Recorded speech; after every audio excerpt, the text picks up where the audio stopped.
Hi, magandang gabi. Nag-live ako kasi may naalala lang ako. Magbibigay lang ako ng tips. Halimbawa, ito sa karaniwan when you cook food and sometimes you get burned, something like that. Or sometimes kapag nag-fried ka. Yeah. Pag nagluto ka ng for example, fried chicken, tapos biglang pumutok yung mantika, ang gagawin mo, ang pinakamadali mong gawin para hindi ka mapuruhan ng sunog, nababurn, halimbawa tinamaan ka sa kamay or what,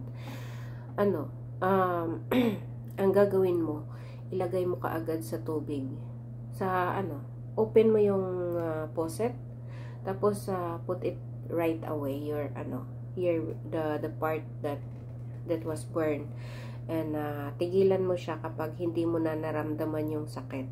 Yun. If you don't feel the pain anymore, yun lang. Tsaka mo patayin yung water. Put it in a running water, yung part na burn. And even if hindi ka na maglagay ng medicine on it, it can heal itself, na hindi siya masisira talaga yung skin mo.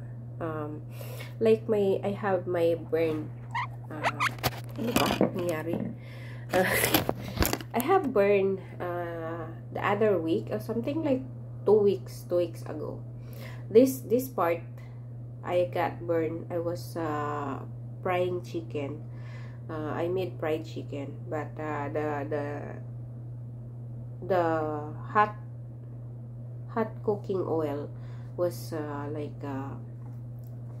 sumabog siya.